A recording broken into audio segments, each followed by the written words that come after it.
It has been a very exciting third day of PILF 2022. Welcome back.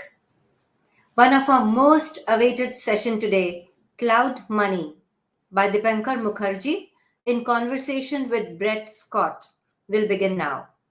Dipankar Mukherjee, a management graduate from IIT Madras, Dipankar had worked for the consulting industry for almost 8 years before taking the road less traveled to pursue his passion for reading and writing. His major assignments were with IBM and Ernst& Young. You can contact him through LinkedIn or Facebook. Brett Scott. Brett Scott is a journalist, monetary anthropologist, and former financial broker who explores the intersections between money systems, finance, and digital technology.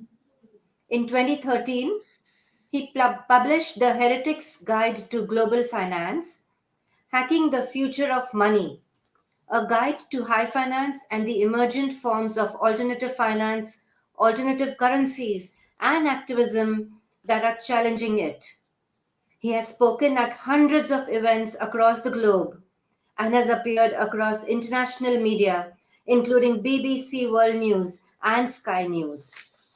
He has written extensively on financial activism and reform, digital finance, blockchain technology, and the cashless society for publications like The Guardian, New Scientist, Huffington Post, Wired Magazine, and CNN.com, and publishes the Altered States of Monetary Consciousness newsletter.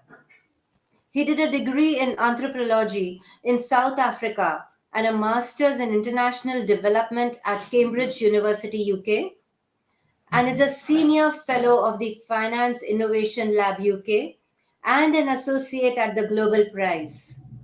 I now request Dipankar Mukherjee to begin the conversation.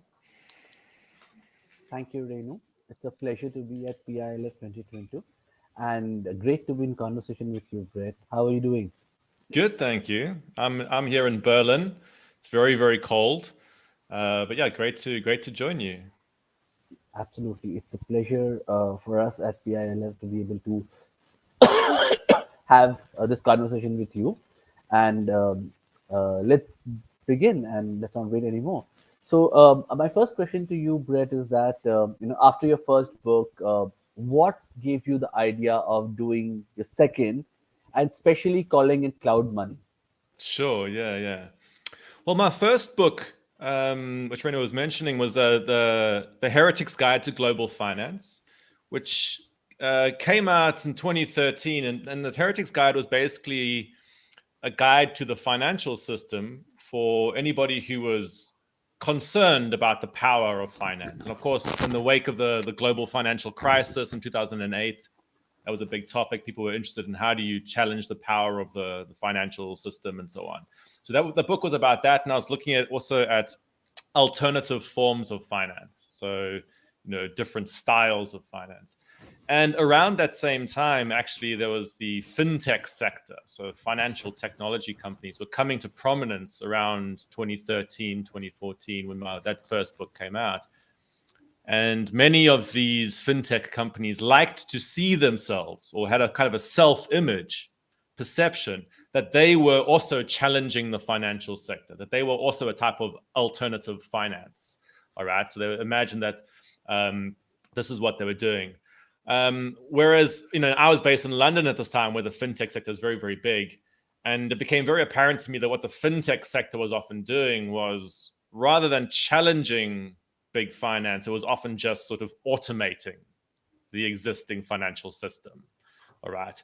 And this idea that just the simple act of automating the financial system is the same thing as reforming it was quite problematic. So I started to explore this intersection between technology and finance, and how, in fact, actually many big tech firms are increasingly kind of fusing together with big finance firms rather than challenging each other. They're kind of like fusing, should we say. And in this context, there's a particular thing happening in the monetary system, which is physical cash is increasingly being demonized. All right. Now there's a story out in the public about why this is the case, saying, hey, people are naturally moving away from cash and so on. But when you zoom out and you look at these big processes in the global economy, and you say, what's actually often happening is you can see that the cash system, which is, offline physical units of money that people can pass between themselves, in a way stands in the way of this kind of fusion between big tech and big finance, because you can't automate the cash system. All right. It requires human beings that sort of, at a ground level to be interacting with each other. And so the anti-cash ideology, in a way, is emerging from these corporate players. All right. And this is what I started to realize. And I started to realize that the way that cashless society was being reported on was very, very uncritical. It was often just the way that journalists would talk about it. They would just say, oh, well, ordinary people just naturally want to move away from the cash system. That's why this is happening. There's no top-down pushes against the cash system from the big players. And I found that very unconvincing. And I started to explore that and write about that. And of course, in 2016 in India, there's a very blatant example of a top-down push against the cash system. But, in the UK, where I was based, this has been going on for a long time. All sorts of attacks on the cash system that was slowly eroding the public's confidence or perception of cash, slowly demonizing it. And so I decided to write Cloud Money as a way to explore that and to sort of show those processes and to show the other side of the story about why there's this digitization going on in the monetary system. And the term cloud money, to answer your question, I didn't answer about cloud money, was basically to talk about digital money, to say, we have this term, the cloud, which is actually a very criticized term in technology activism circles, because sometimes when you say the cloud, it makes you think some kind of ephemeral, floaty thing, right? But of course, what we're talking about, when we talk about the cloud in the internet sense, is these huge, corporate data center systems, right? That are processing vast amounts of information from people. And of course, cloud money is talking about, the corporate digital money systems which are run by the banking sector and big tech, essentially. And you're moving to cloud money, you're moving to these huge systems where all your interactions have to go through these massive kind of IT systems.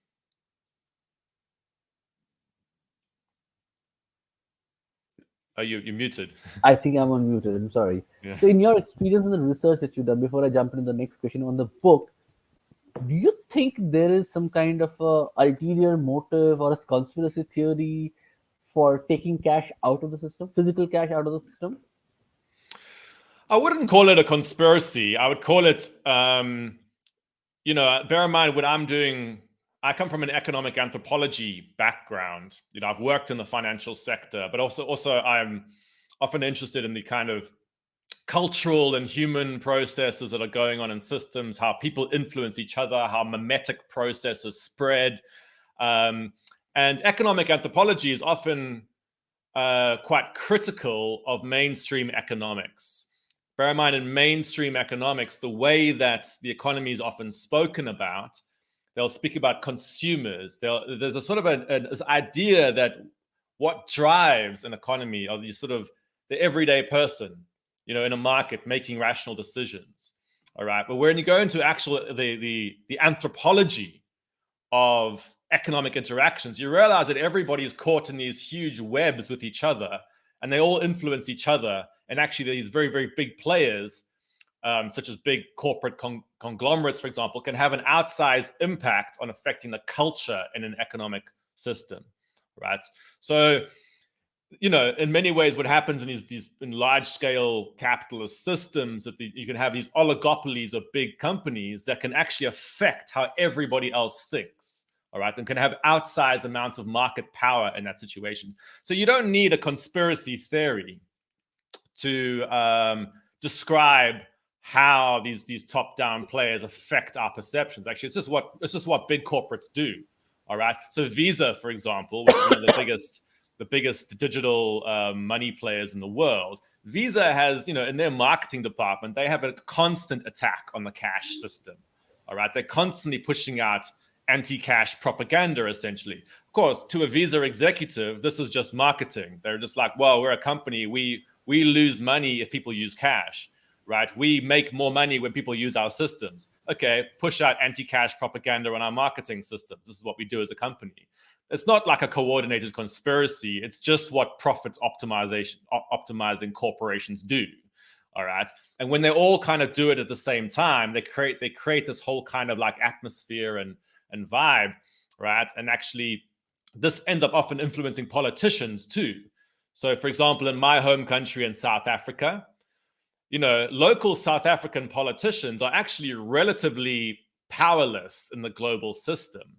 All right. So Visa and MasterCard and Apple and all these big players have far more global power than my local politicians in South Africa do.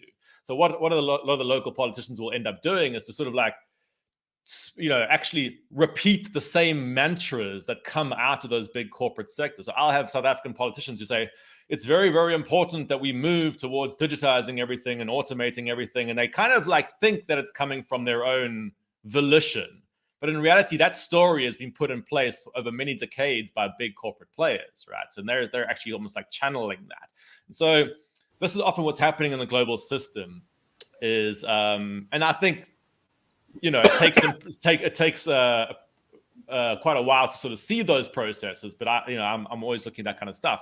But what the result is that right now in the world, no matter what country you go to, there's an overarching ideology across all countries, which is the idea that what progress means is ever more digitization, automation, scale, and speed. All right? Almost every single politician in the world right now will say that, right? Regardless of what people in the world actually want or what makes them happy. This is the sort of prevailing ideology. And within that, in the monetary system, this ends up being an attack on the cash system, saying it's old, it's inefficient, it's dangerous, it slows things down. This is why it must be destroyed. Okay, that's an interesting point of view. Would you, so if we categorize countries in their size and maturity of economy, would you say that for advanced economies or the Western economies, having a more digitized format of money is far more amenable as compared to the emerging economies? Is there a dichotomy in that as well? And Wait, what happens if a far more amenable or digital money being far more amenable for an advanced economy as compared to an emerging one? Yeah. And what happens if an emerging economy like India speeds up the process of adopting digital money? Yeah. So it's very important. I mean, so Cloud Money, my book, is looking at a kind of across the world type of stuff, of a situation. But of course, there's massive variations depending on what country you're in. So that point I just made about politicians everywhere in the world having a common message, now that's true, right? No matter where I go, all politicians will feel like they have to talk about digital transformation, regardless of whether their country is actually in a position to do that or not. Okay, and that message has largely been created in the Western world, right? In Silicon Valley and all these places. That's where that story comes from. Okay, but that doesn't mean that that can be actually equally implemented around the world. All right, so in many, many countries, it's de facto the case that the informal economy remains very, very important, very, very crucial. All right, but when I'm, for example, in like London or Sweden or these places, there basically isn't an informal economy left, right? There is no such thing as informal economy in Sweden. Everything goes through institutions, all right? Everything goes through some kind of third-party player, okay? Now, that's what, in a sense, is the kind of, the sort of dream, as it were, of many of the kind of like modernizers in the world, is that every human interaction has to go via some kind of formal institution. And of course, if you're in a country like South Africa, where I'm from, and imagine you're like living in a very informal economy, very heavily cash-based, it's very human in a way. It's very like peer-to-peer. All the interactions happen between you and your mates, and you're phoning each other. And you'll understand this in India, right? Everything's quite like horizontal. Now, it is possible that in that situation, you might say, actually, it would be better if we had a more formalized economy. Okay, so I totally understand that around the world there's differences in economies and people are trying to get a different balance. But overall in the world, the overarching move is towards ever more formalization, ever more of these institutions that hover over you when you're doing interactions, right? And in a sense, that's partly what I'm critiquing, and part of what cloud money is actually doing. I'm not arguing that everybody should be using cash all the time. I'm arguing for a balance of power in the system, right? And one of the core metaphors that I use, and sorry, this answer is going on for a long time. I'll end soon. One of the core metaphors I use about cash is to say cash is the bicycle of payments, right? Whereas the digital systems we're seeing are quite like the Uber of payments, or the various, these automated taxi apps. Now, it's quite possible that you might like those automated taxi apps, but that doesn't mean you'd want your entire system controlled by that, right? So in a way, if you're looking at a transport system, you maintain a balance of power between these different types of players. And in the monetary system, it's similar. You've got to maintain a balance of power between these different types of money. So about a lot of choice. So as a consumer, as a customer, I'd like to have the choice of whether I want to use cash or digital money in my own hand, and not being dictated to that you better use this or that. So Yeah. yes, very well. The balance is very important. If not, if a balance goes away, then the biggest threat that we see seems to be of financial terrorism, where systems can be hacked. You will have issues in in myriad forms impacting financial systems. So how does one look at that when comparing digital money versus physical money? Yeah, Is that a consideration? and bear in mind, one of the main reasons I argue for a balance of power is, and this applies to any system, is that when you have different types of coexisting systems, they actually prevent each other from becoming too toxic. All right. This is why if one's not working, you move to another one, right? This is what balance of power is about. More like monopolistic situation. One gets very huge So monopoly. let's quickly return to my metaphor I was using about cash being the bicycle of payments and these digital apps being like the Uber of payments. All right. Now imagine you're living in in the transport metaphor, you're living in a place that only has bicycles. All right. It may be the case that actually in that situation, it would be very positive to introduce this new form to actually curtail some of the negatives that come from only having bicycles. But the alternative scenario where you only can move using an Uber app would be terrible, right? Because basically you'd have huge resilience problems. If the system goes down, the entire transport system collapses. You'd have huge surveillance problems. Everybody's transport can be watched all the time. You'd have a huge centralization of power in a particular corporate player. And you'd have huge exclusion problems. All sorts of people wouldn't be able to use it. All right. And there's a similar thing with the digital money system. When you totally move to the digital systems, it creates huge resilience problems. All right. The digital systems are very unresilient, and they go down and your entire economy just suddenly collapses. Right. And this happens increasingly in places that are digitizing their monetary systems. You also have censorship and surveillance problems. So people being watched, the ability for an authoritarian state, for example, to watch your payments in order to be able to exert forms of social control. You also have exclusion problems. This idea that many people actually can't access those systems or don't want to access those systems. All right. And that becomes a huge problem. And then you'll have this issue around excessive concentration of power into particular corporate players. All right. And at a global scale, essentially big tech and big finance become the only way that you can interact.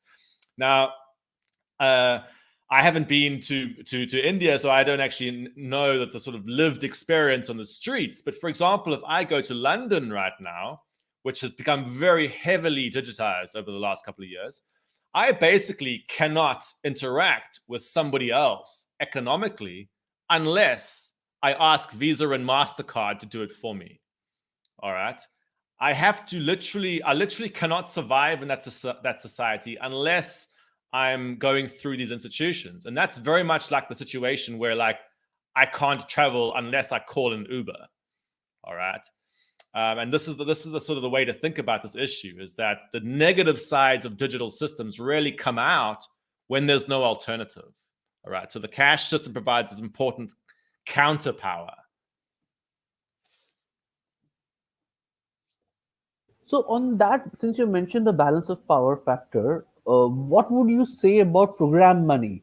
So would you think that digital money has a big negative about digital money is that in future it could be used or misused to kill privacy for users? And if so, how does the world see it right now?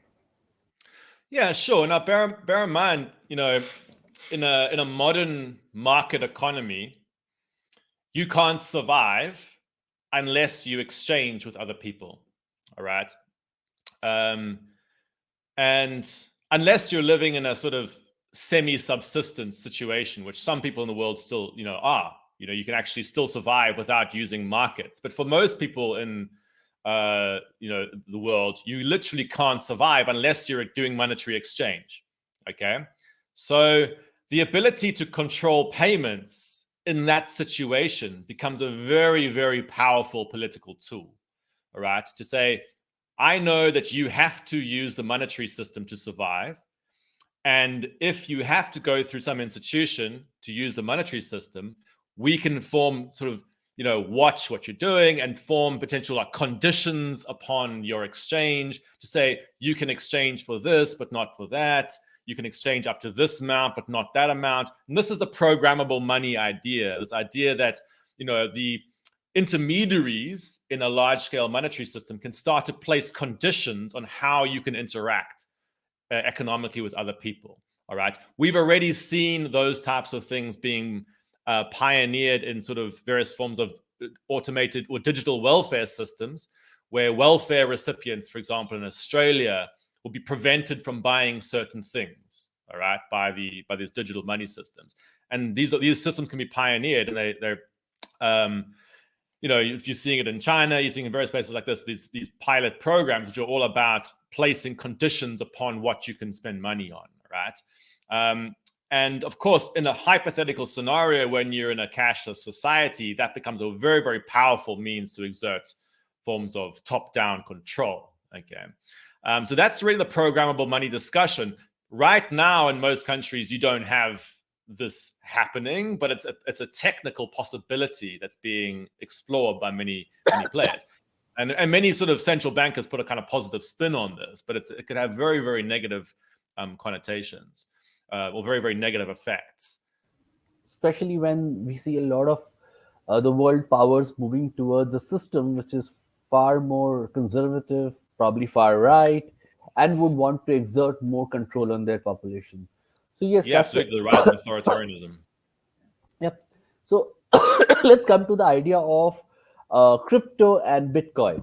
So how do you see the whole idea of crypto, Bitcoin, in the last few years of turmoil in the market, linking up to digital money?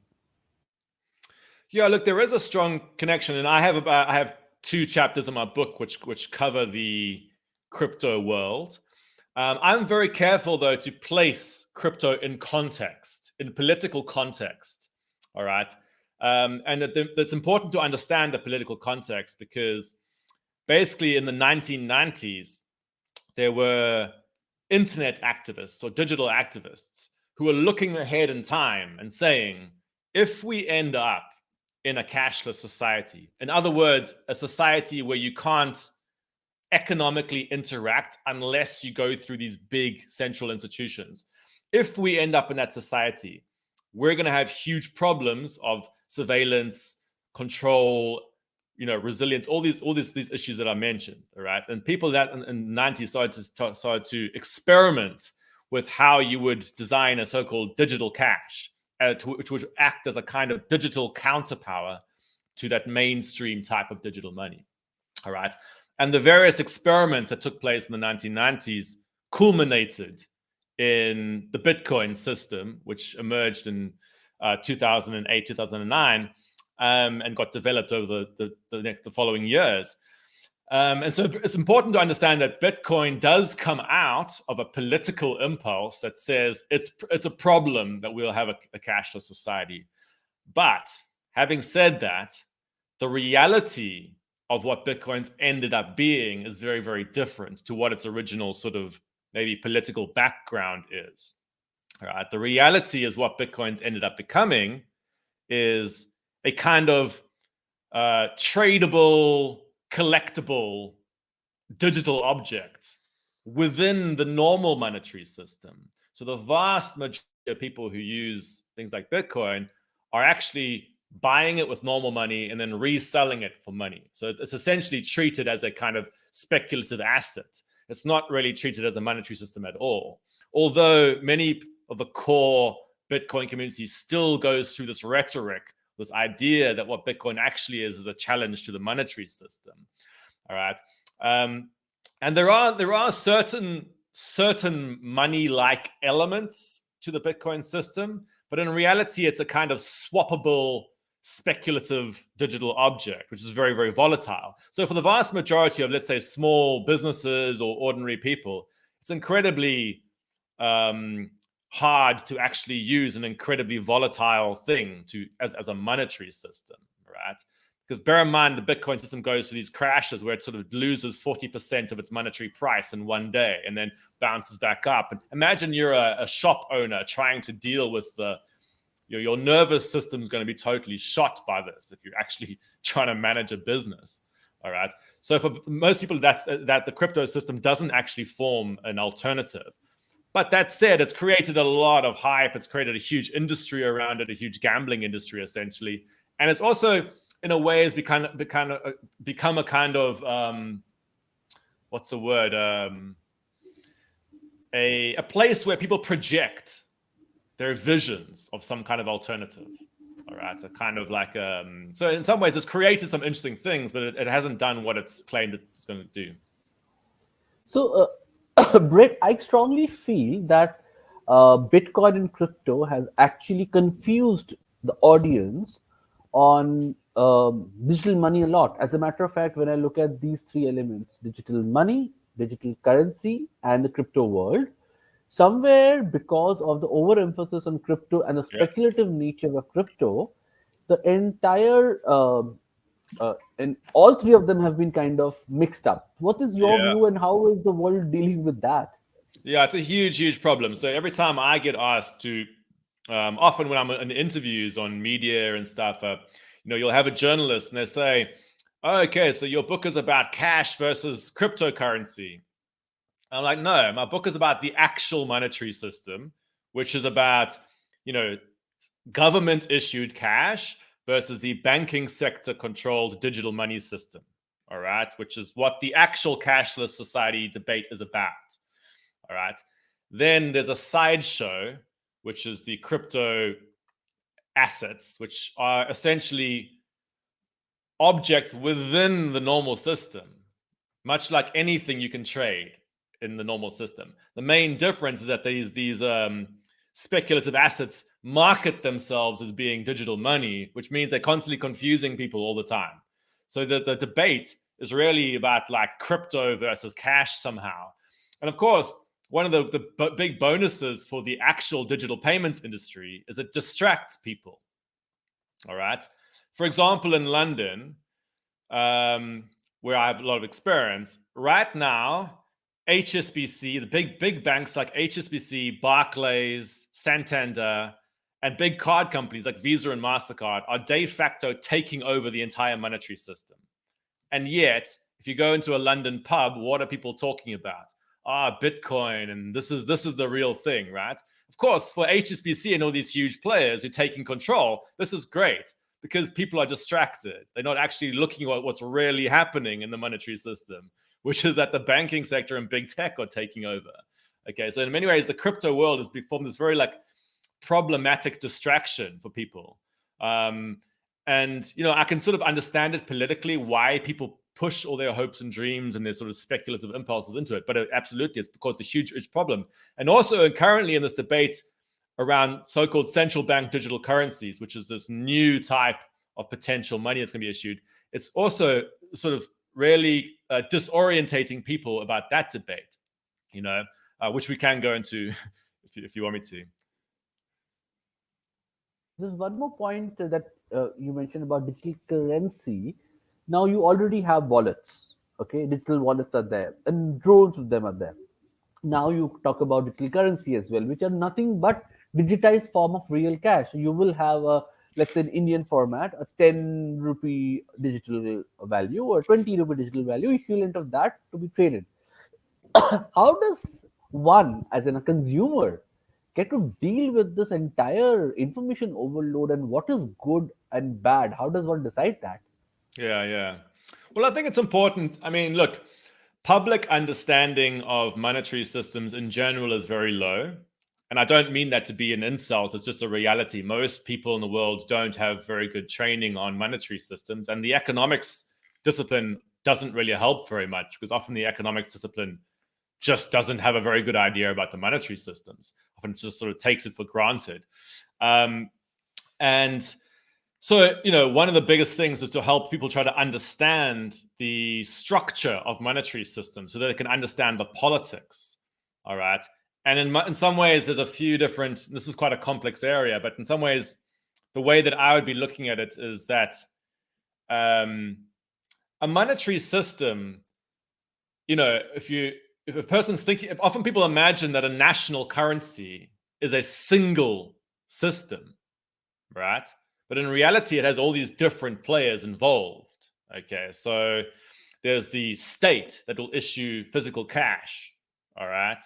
But then there's the banking sector that'll issue a second layer of money on top of that. Okay, and one of the metaphors that I use to explain this to people is to think about casinos. All right, if I go to a casino and I hand over cash to a casino, they issue out chips to me, casino chips.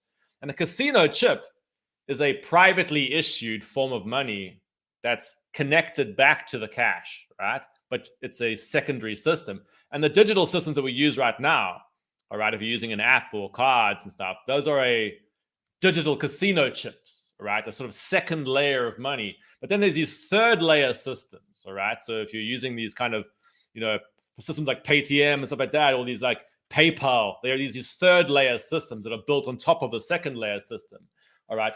And in each of these layers, you've got these different issuers, and they can actually issue in physical or digital form, all right? So the main, in traditional monetary systems, the main two types of money is state-issued physical money versus bank-issued digital money, all right? And the new type of debate coming out now is whether the state should also be issuing a type of digital money that we can use, all right, which would have a huge disruptive effect. So a lot of the current debates are about that. I'm not sure if I'm fully answering your question, but the important thing to realize when you're analyzing it is the different layers of the monetary system and the different issues involved in that. You're muted. I think to a large extent, as and when the national currencies get issued in digital format, a lot of these wallets may get rationalized. However, technically, do you believe that this digital currency is going to be additional to the money supply in the market of M1 and M2, or is it going to be a part of it converted into digital? How does that work out? Wait, sorry, say that again? So when a central bank is issuing cash or is printing currency, there's a finite amount which we call a money supply, right? So when digital currency conversion happens, are the banks going to convert a part of this money in circulation, or are they going to issue a brand new kitty altogether? I'm not sure I fully understand the question, but so the current money supply in any country that you're in will be a combination of the different types of money that are issued out, right? So, for example, in the United Kingdom, in the UK, about 5% of the money supply is in the form of state-issued cash, right? 95% of the money supply in the UK is in the form of bank-issued digital casino chips, as it were. That's sort of second type of money, right? 95% of the UK money supply is like that. In poorer countries, that balance is often different. Often they'll have a higher amount of state-issued money than the bank, because the banking sector isn't as well developed. But in very advanced industrial economies, often the banking sector dominates the issuance of money, right? And depending on particular situations, right? And Yeah, so I mean that's the situation right now. What's called the money supply is made up of these different types of money from different players, and in traditional economics jargon, you'll have M0, M1, M2, which are these attempts to measure the different types of like layers of money. But the best way to think about it is like, you know, the cash versus the digital casino chips that people are using in the digital system, right? That's what we're basically talking about with these money supply figures. And so, for example, if the if the central bank starts to decide that it's going to issue a new type of digital currency rather than just cash, that's going to affect that. I'm not sure if I'm fully understanding your question, or maybe I'm bypassing it somehow. I think that's what I was asking for about M0, M1, and M2, and I think more or less I understand what you're trying to say over here. What I also now want to understand, Brett, is you mentioned about the gap between a fintech company and a finance company reducing over time. Okay, so when the technology and the finance industry are fusing, is that a good, bad, ugly? What is your opinion? Well, again, bear in mind, I don't really see the world in goods and bads necessarily. You know, I see contradictions, you know, like kind of yin and yang kind of things, right? It's like there's just different things that emerge. And one of the reasons why I argue for balance of power in systems is that you're wanting to sort of balance off the goods and bads in systems, right? So I don't have a essential problem with a fintech company, all right? What I have a problem with is, say, the domination of an economy purely by digital players, all right? Because what the fintech industry on net has ended up doing is helping big tech companies fuse with big finance companies, all right? Because bear in mind, in our older economies, you would have the banking sector is relatively discrete. It has its boundaries, and then you have these other big firms that will kind of like be competing and stuff like that. But what's increasingly happening with the sort of rise of the sort of Silicon Valley models is that these big players like Amazon, for example, Amazon literally can't survive as a global entity unless it's plugged into these huge global finance fintech systems, right? Now, you might find that convenient, but that's a transfer of power to very, very large corporations, all right? So part of the question is, do you want to allow for that full transfer of power, or do you want to maintain some kind of balance of power again, right? So this is largely what the kind of debate is about. I think your microphone might be scratching or something. Yeah. All right. Yeah. So you know, and this is what I'm trying to get people to sort of think about. I'm not being like, you know, fintech is terrible and we should never have fintech and everybody should be using, you know, cash in a cash economy. I'm asking people to think critically about the consequences of fully switching to fully digital systems, right?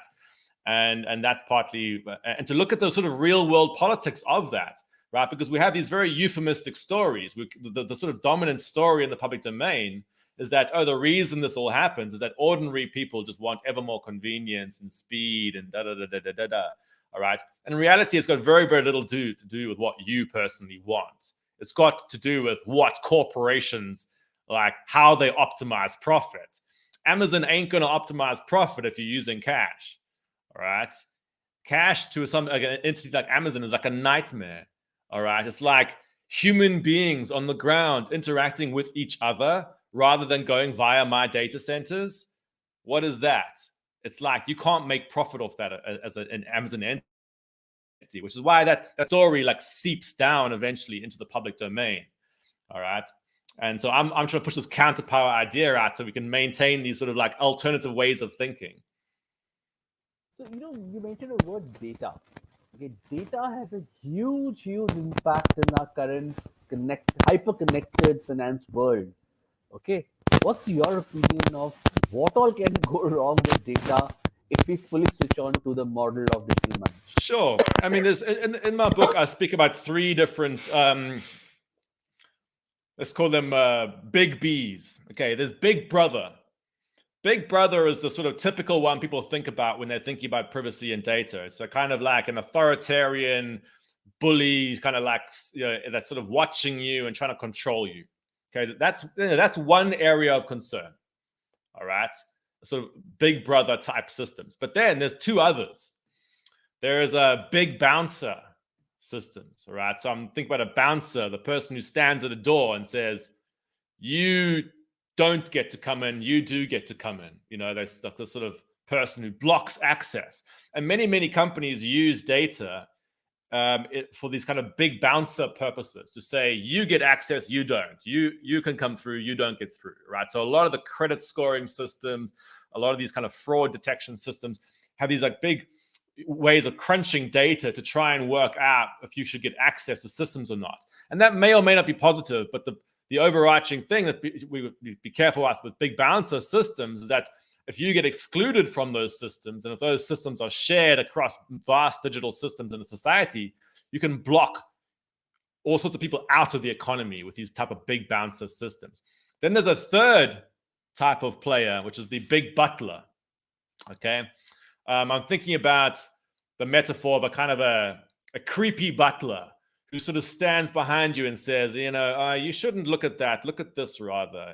Let me help you. I will help you do these things, right? And this is the kind of the firms that use your data in order to steer you and to sort of curate what you see and to sort of manipulate you in various ways, all right? So this is the sort of third use of your data.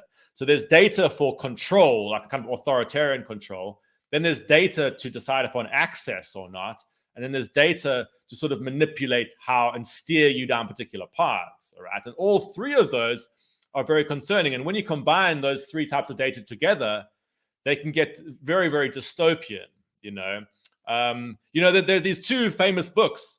Aldous Huxley's, what's the name of Aldous Huxley's book?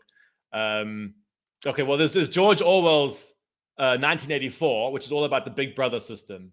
And then there's Huxley's Brave New World, which is all about this kind of world that seems like you have all this stuff, but actually you're being controlled, right? And in many ways, these what's happening in our systems is a kind of a fusion between those types of things, right? We're seeing these Big Brother systems being combined with these manipulative systems to push you down particular paths, all right? And that's, I'm talking quite abstract terms here, but these are the kind of big things to be looking for when you're looking at how data is used. And that's a reality we're already in. Probably, we may partially be into that world already. For example, Facebook would not show you anything that you don't probably, or anything that they don't want you to see, Yeah. So, exactly. For example, if I'm trying to look at something to buy online, the next 3-4 days, all I'm going to see is ads for that product. Yeah. So And one of the illusions that's happening increasingly in the digital world is people think they're on public sites. It's like, oh, I'm on a public website. And really you're not. All your data has preceded you, and that they've curated actually a private bubble, which looks like it's public. All right. So there's a whole breakdown of the public sphere, which is a big concern generally in digital politics, which is the artificial appearance that you're in a public space, when in reality, you're in a kind of like sort of blinkered bubble. All right. And that's an issue more generally in this politics. And bear in mind, the cloud money is about cash versus digital money, but this is very much linked up to a much broader process, which is about this kind of full digitization, kind of surveillance capitalism, right? So it's linked to all these other kind of issues like that. So before I end the session, I have a last question for you, Brett. While you did mention that you are proposing a balance between the two systems, digital and physical, but what in your view is going to be the future in reality? Will there be a balance, or will it be more hinged towards digital? I think we're actually going to see a return of cash, personally. And again, I'm very aware that there's differences in different countries, right? So I'm sensitive to the fact that in different countries there's different situations and people are imagining different things. But overarching across the world, I think there's actually going to be a breakdown in the idea that digital everything is the future.